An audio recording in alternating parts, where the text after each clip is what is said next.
Good evening to everyone, and welcome back to Achieving Our Country and Academy of Citizen Activism. We have had a dynamic 2-day convening. I don't know about you, but I am just energized, excited, and prepared to do the work of social justice after this incredible convening. But we are not finished yet. In fact, we are at a critical high point in this convening. We have at this moment an opportunity to have an art and justice conversation. And to lead us in this moment is none other than Professor Cornell William Brooks, who will introduce our special guest, W. Kamau Bell. Now, make sure you bring your people in, share this information widely. This is the moment that we have been waiting for. Professor Brooks, you have the stage.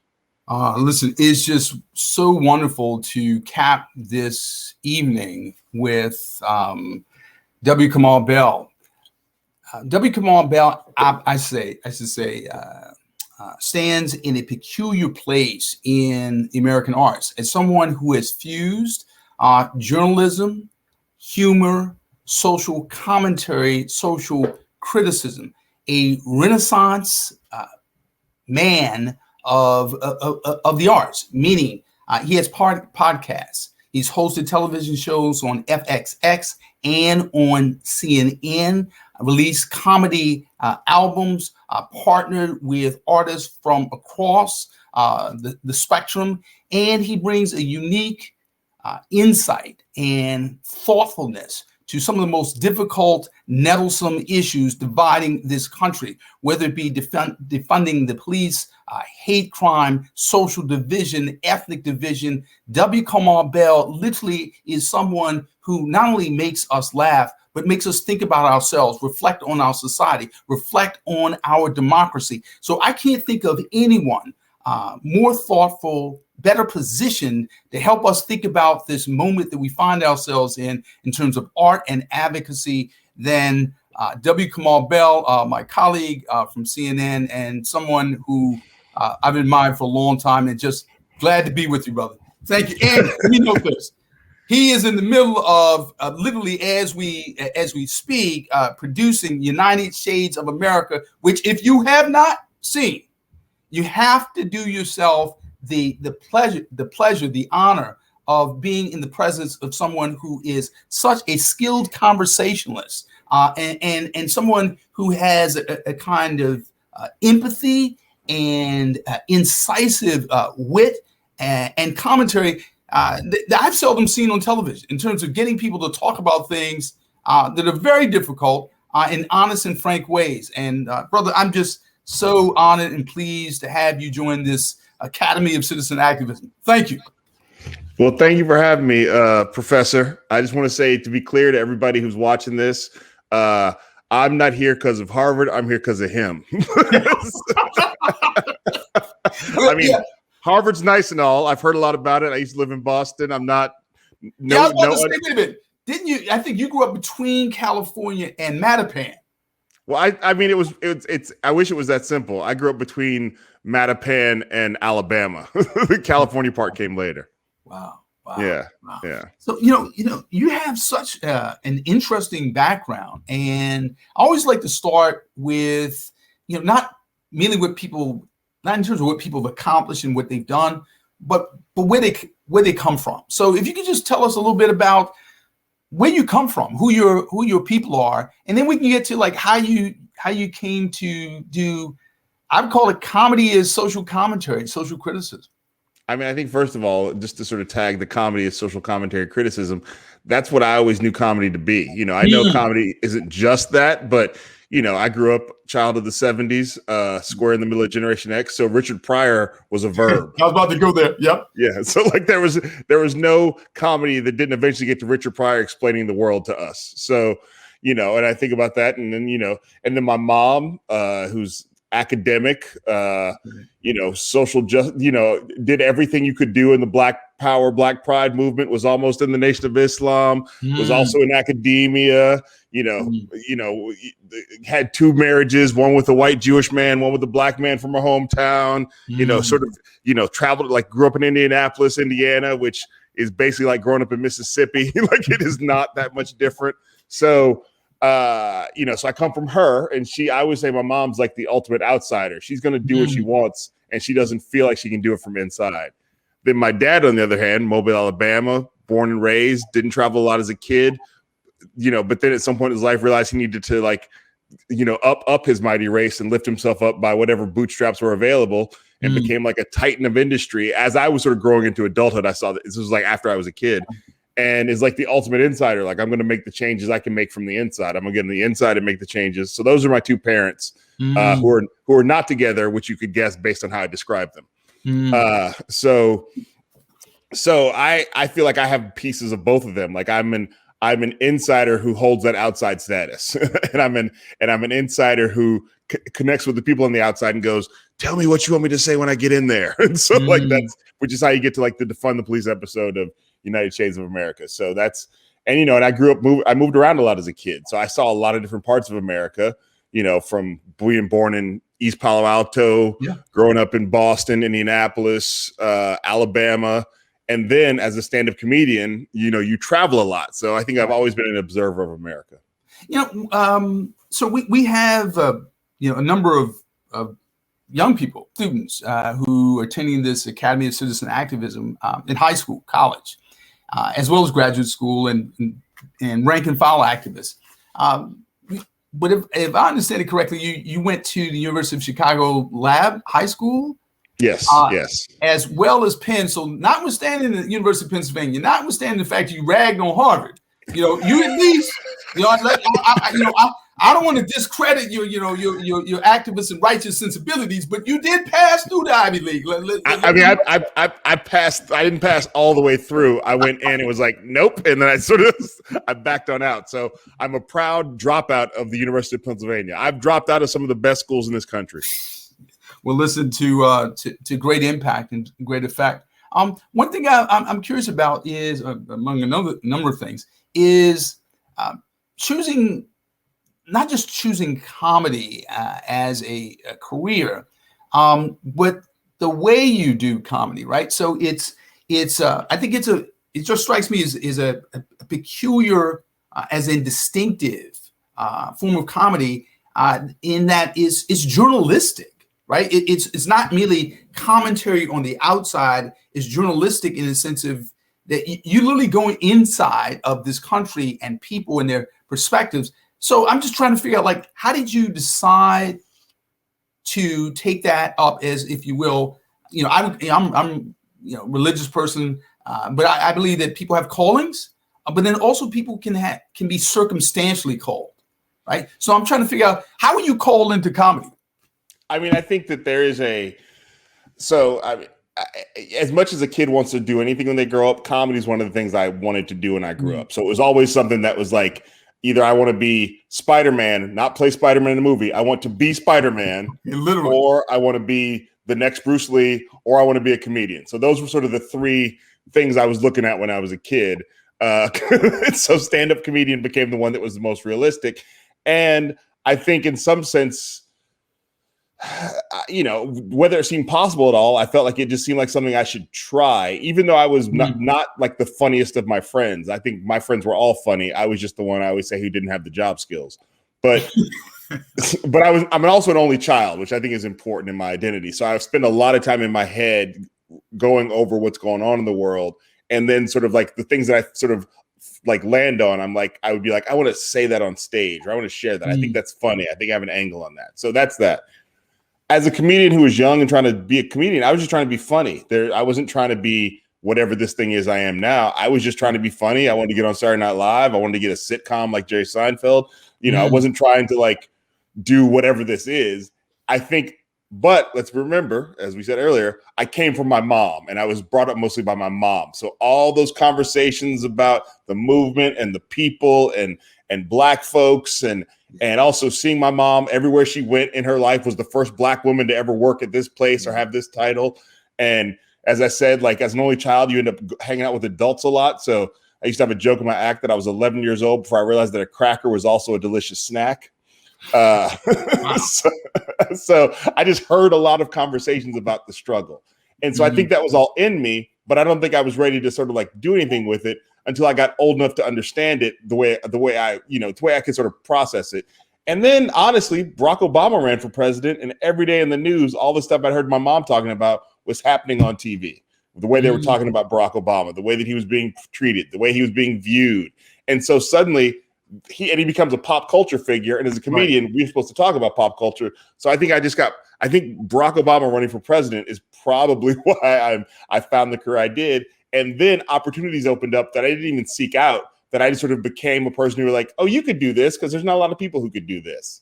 Wow. You know, I've heard a great many people who've cited Barack Obama as a source of political inspiration, not necessarily vocational inspiration. And I've never heard anyone invoke his name in terms of a calling. So this is a first. I mean, I've never framed it that way. I think your religious background is helping me see it that way. I'm imposing the vocabulary. One other thing I'm very struck by is when, in terms of your books, particularly your autobiography and podcasts and the albums, your naming convention, meaning just so class, just check out how long the titles. I'm not even talking about the book, but how long the titles are. So if just for the folks who maybe, and we'll get to the United States of America, but who may not be familiar. I didn't name that. Just give the people the title of your autobiography. Hold on, I gotta get it. Where can you help me do? Is it in here? It's got to be here. So I got to find a copy of it. Oh, in the thing, because I don't actually have it memorized. I'm asking for help. Luckily, here we go. Yeah, so here it is. I got to read it because I got to get in the right order. I'm about to say, people, check this out. The Awkward Thoughts of W. Kamau Bell, Tales of a 6'4" African-American, heterosexual, cisgender, left-leaning, asthmatic, black and proud, blurred, mama's boy, dad, and stand-up comedian. I know. Boom. For those of you who do not have a mnemonic memory and have not memorized all of that, W. Kamau Bell, let me say to the audience, buy the book. You may not remember all of the title, but W. Kamau Bell, at Amazon, I'm sure you can get it everywhere. How did you come across? How did you come upon that title? Because your albums and the podcast, particularly the one with the bell curve, just struck me. So how did you come up with that title?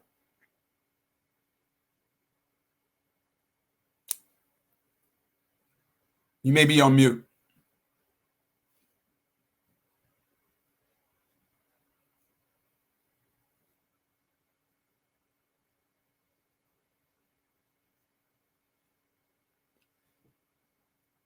The comedic gods are playing a joke on us.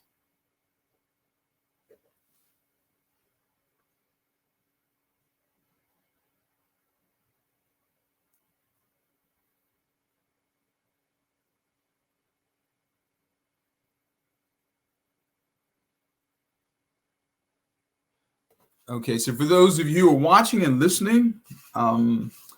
Kamau Bell, one of the most thoughtful and erudite comedians. I was just saying that the comedy gods are playing a joke on us because one of the most erudite and eloquent people I know has been rendered mute by the technology gremlins. So you were just in mid-thought in terms of your book and that incredibly descriptive title, I assume. I mean, I always joke that I went to the Fiona Apple School of Titles. I just don't think a title can be too long because I think that and really with the book, it was about the fact that if you see a book cover with a black man on it, you just sort of, you are going to be allowed to assume whatever you know to whatever you think is true of a black man. So I sort of wanted to very much disrupt that because no matter the Awkward Thoughts of W. Kamau Bell still says, okay, it's awkward, but you get to define what awkward is. And so this was like an effort to go, no, I'm defining what the terms of this conversation are. Wow. I put it this way. I was just really struck by the nuance and evocative way that you describe yourself. I mean, people tend to describe identity in these really sometimes overly large buckets. race, ethnicity, gender identity, maybe region, perhaps religion. But that was quite descriptive, being 6'4", cisgendered, a blurb, and a mama's boy. You alluded to that. That's one element. Can you just talk about that a little bit? Well, yeah, like as I said, my dad lived in Mobile, Alabama. I would see him every summer, but I lived most of the year with my mom. And single parent, we used to joke about the fact she would be like, "You come from a broken home," and we would laugh about it because that was the narrative of being a single Black mom in the 80s, the broken home. And we were really close. We were friends. My mom was my first best friend, and so I was, I sort of understood that I was a mama's boy. And I think there used to be some shame around that. I don't think there's that shame anymore. It made you sound soft or like you weren't hard or whatever. And I think a lot of this book and a lot of my life is about owning the things that I am, even if those things are things that people think make me sound like I'm not Black enough or not man enough or not hard enough or not what I'm supposed to be. I'm trying to own those things if I think they are true. And so that's one of those things I'm happy to own. And I think that the narrative around that is shifted where it was when I was a kid. Mama's boy was like something, if you were crying, that was like a way to sort of attack your character. Oh, no, I grew up in the 70s too, brother. I understand all too well. And I appreciate your profound, nuanced, thoughtful way of defining manhood, which is but a variation of humanity, right? It's not like we are altogether separate, right? Species of humanity. So I really appreciate that. And as somebody who, my career choices, my vocational choices were influenced by two Black women, my mother and my grandmother. So I really appreciate that. Now I got to ask about United Shades of America and how you launched that, and particularly in this moment, or I should say in the moment in which you did 5 years ago. Just talk about that, and then we're going to open it up to questions because we have students and advocates who want time with you. All right. So I had another TV show called Totally Biased, which is the show you alluded to earlier that I was which was basically like a late night, just sort of destruction of the news, tearing apart the news. That I mean, the show was canceled. I have to accept the blame for that. But it came before Trevor Noah, before John Oliver. Not that means that anything other than I don't think people were really prepared to see other people do it other than Jon Stewart at that point. So, or another white man. So I think that we had, so I think that and I also I was new to TV. So all the failures on me ultimately, but I would say that so I just was that show was canceled. And then there was just sort of what happens next. And one of the meetings I took was at CNN, and they had just gotten Anthony Bourdain's show, Lisa Ling's show, Morgan Spurlock had a show. There was this sort of this was the first time they did things that weren't the news. Right. So, and I had been a huge Anthony Bourdain fan for years. So, I mean, I remember talking about him when people didn't know who he was. I was like, he's got this travel show. And so I sort of felt even though it seems weird that I would have a job at CNN, it just, I think CNN has evolved, but at that point it seemed I just got to say, let me just say this parenthetically. When I saw you walk through CNN, it was just visually, I'm not going to say shocking, but the 6'4" Black man with enviable hair, you and Cornell William Brooks, right? So when you walked through them, you were like, I'm walking through here, I own this place. Wolf is a bud, right? I'm So, but Mahalia Mathalier, who is our student moderator, has some questions from those in the audience. So let me turn to Mahalia. One of my favorite students. Thank you so much, Professor Brooks. But you do know I'm no longer filling out the Q guide, so no need to flatter me. No, it's true. It's true. But thank you so much for an amazing panel, an amazing whole convention that we've had over the past few days. But to wrap up with a few questions from our audience, because they are so excited to see you here right now.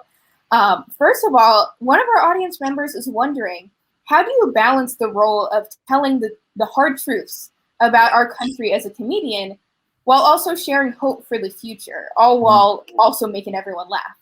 Yeah. I mean, I think that the part about being funny is something that I just am naturally attracted to. So I'm always trying to make myself laugh, even in the middle of all these, I mean, that's the story of Black folks in this country. It's the story of oppressed people around the world. Humor is what makes the oppression go down easier. So I think I'm always sort of looking for jokes because that's just how my brain works. And then I am certainly just naturally a curious person. And so I'm trying to figure out I'm always trying to learn about what are we trying to say about this issue. This weekend, our episode is about wealth inequality. And so it's like, what are the different ways we can frame this? And I really want people to have bite-sized ways that they can go talk to their people about it. So I think it's also about like creating little things in the show that people can go, if they can take that with them, they can help to explain the issue. And then the hope side comes from the hope has been harder. I got to be honest. The hope comes from getting through to people that right now, I believe we need a full system reboot of this country. And that's not an easy thing to do. And you got to have an appetite, and you need enough people with an appetite for it to happen. But just being clear about that and saying, here are people here are people who I've met who are doing that, who are attempting that. So let's be like those people. Wow. Amazing. An amazing point of view.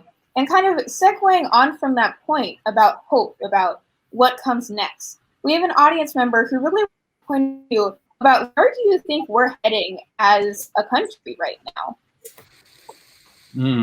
I mean, I was just thinking about this before I came up because I was prepared for this question. I get this question a lot. I mean, for people who know anything about like current history of other countries, I mean, I think there's a part of this where we may be Venezuela and not know it yet. And that's not meant to put any shade on Venezuela. It's just to be about like a country whose economic system has basically collapsed. And the money is worth nothing, as we did an episode. And I only reference Venezuela because we did an episode about Venezuela for United States of America, about Venezuelan Americans.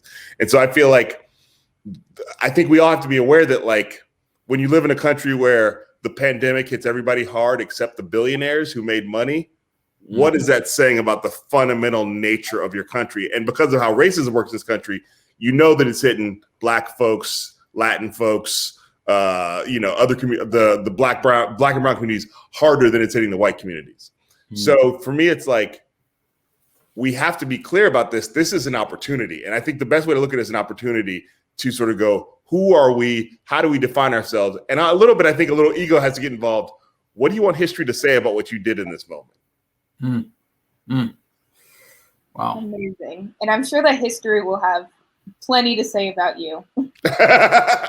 That's very nice of you to say that.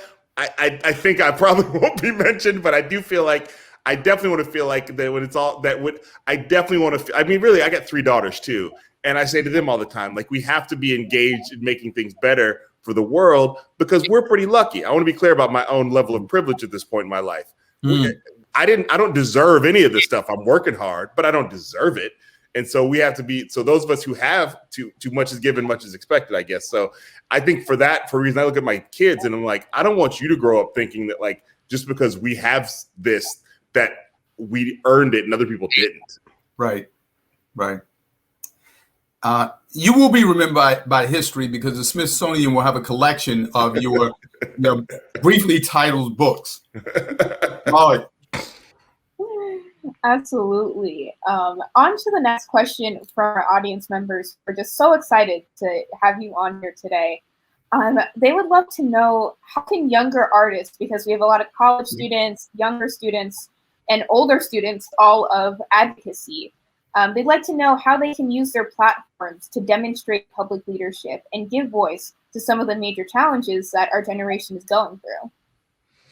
So I think that first of all, start today. There's no bad day to start. So if you haven't started, start today. I think it's important to be regular about your platform. So, I mean, for me, it's like every day my platform has to be a place where, yes, I can share the funny joke about this or the funny picture, but I have to be using my platform. For me, it's like several times a day to be like, pay attention to this. Look what I just learned. Not always in the same way. Sometimes it's about send money. And sometimes it's about, look at it. This is new information that I didn't have. Do you have this? So I think it's about using your platform regularly, whatever that means for you. You don't need to be on Twitter as much as I am. That's annoying.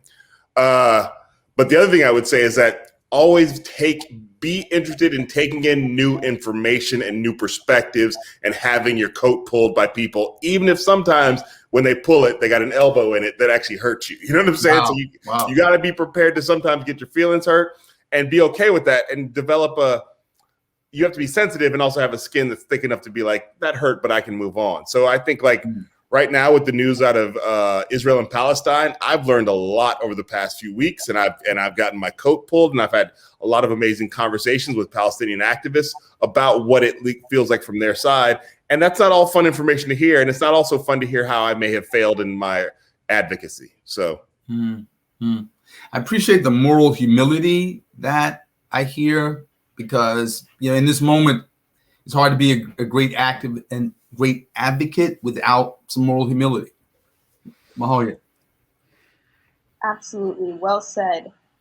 Another great question that we have here is, our audience would love to know, can you speak to the importance, or what, how important have mentors been in work?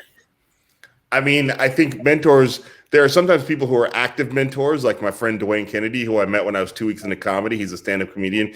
He works now. He worked on Totally Biased, he worked on United Shades. And that was just a black man who was a little bit older than me, who was like, come here, man, you don't know what you're doing. Like, so he sort of like carried me around and took me places. And it's one of the great pleasures of my career that I can give him jobs. Not employ him, but give him jobs that he does great on. So so for me, that's a part of it. So there are active mentors. And then there are people, like I mentioned, Anthony Bourdain. He didn't know he was mentoring me, but his example in the world was something I was like, I didn't even know I was ever going to have a show. My show ended up while he was still alive. My show followed his show. That still blows my mind. I didn't know that when I was watching him on the Travel Channel. So I think there's all sorts of ways that people can mentor you.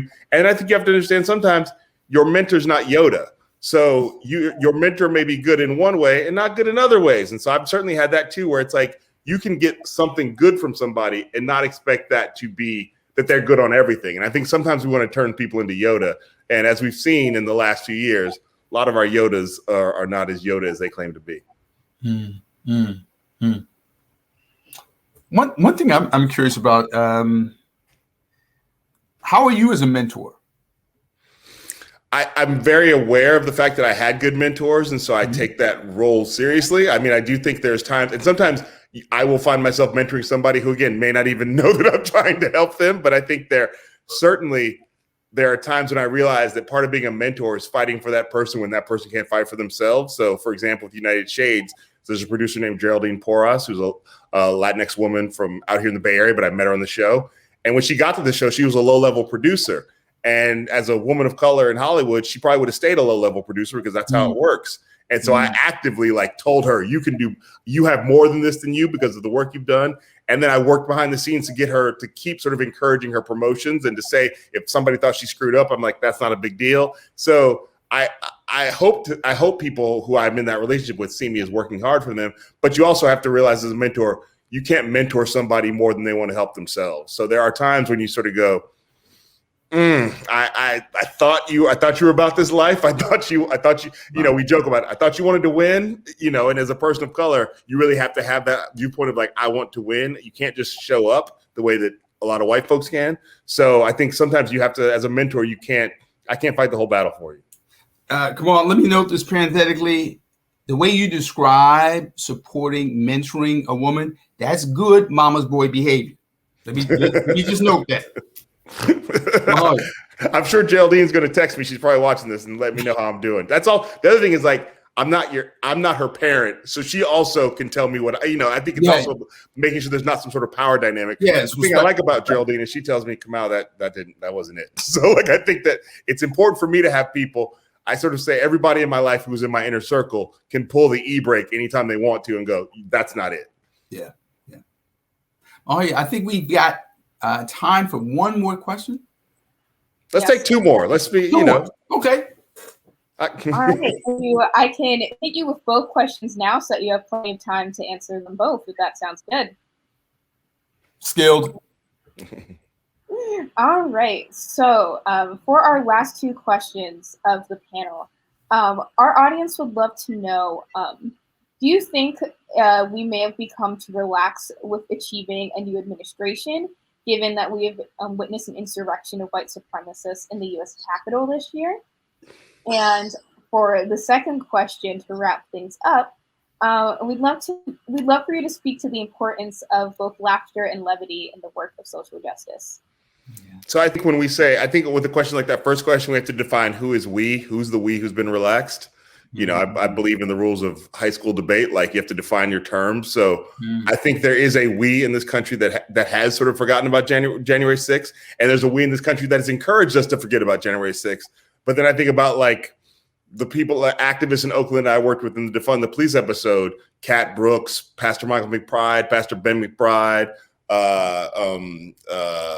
there's so many people that we worked at, Alicia Garza. They ain't relaxed. They haven't forgotten January 6th, and they're probably out there in the world today doing the big work. So I think that and I feel like I'm a person who's like, can connect the work they're doing to the we who's forgotten. So I feel like part of my job is to sort of remind people. I think about that scene. This is an old movie now, but School Days, where at the end Lawrence Fishburne says, "Wake up!"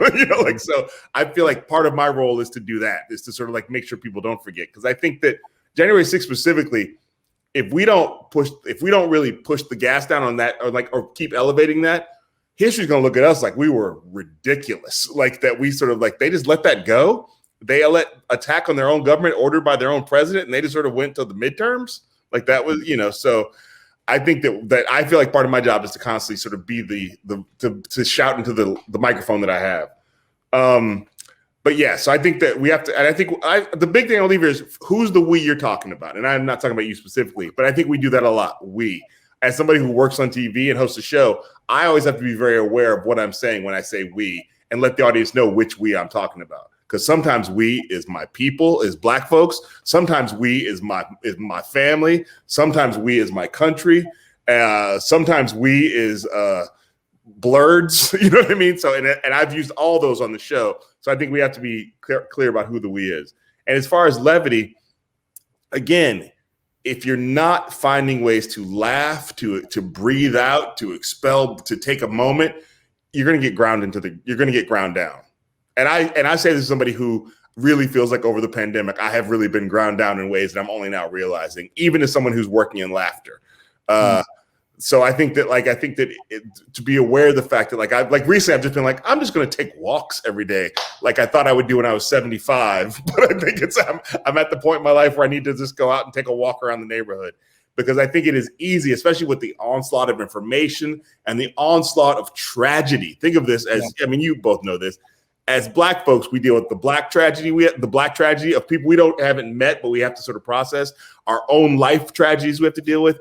And then just the tragedies of the world that as Black folks who are sort of trying to know about everything, I don't know how to deal with that, but I feel like I should know what's going on there. So I think that with that onslaught of information, you have to find laughter. You have to find peace. And I say this as someone who's not finding enough of that right now, and realizing that, I just talked to my Pastor Michael McBride, and I know we got to go. I just talked to Pastor Michael McBride. We were like, wait, we're both vaccinated. We should hang out. Because we just sort of forgot how to hang out over the last year. And I know when I hang out with my friends, I will always find that laughter and that peace. Thank you. Thank you. Thank you so much. Kamau, you remind me, or at least give me the hope that there's a relationship between Black joy and Black excellence, right? And I want you to take this out of the well from which it comes. You represent Black joy and Black excellence, whether you know it or not, being where you are, right? And you come from the kind of roots where you'd appreciate this. Being able to talk and engage the issues that you do in the way that you do it, with the depth with which you do it, that's Black excellence. But I'd also argue it's a universal excellence, right? It's a human, from the vantage point of accessible to the breadth of humanity, but that's related to Black joy. And I just so appreciate what you're doing in this moment, the way in which you're doing it, and at a point in which we deeply, deeply, deeply need it. So thank you for making the time. Thank you for doing what you do. And folks, please watch United Shades of America. Harvard did not pay me to say that. Don't do that. I didn't pay you to say that. That's right. You didn't pay me to be here. Nobody's getting paid, but we're all speaking the truth. Right, so right. I just want to say again, thank you. And like I said, no shade to anybody, but you came looking for me. I was free to do it. I mean, I was available to do it. I didn't have a kid who needed anything at the moment. So I just want to let people know that this is about you and what you have done in the world, and my respect and love for you. Thank you, brother. Thank you. And thanks to your family. Yeah, Thank because you. they're the ones who make these sacrifices. You ain't kidding. Yeah, yeah. Thank you.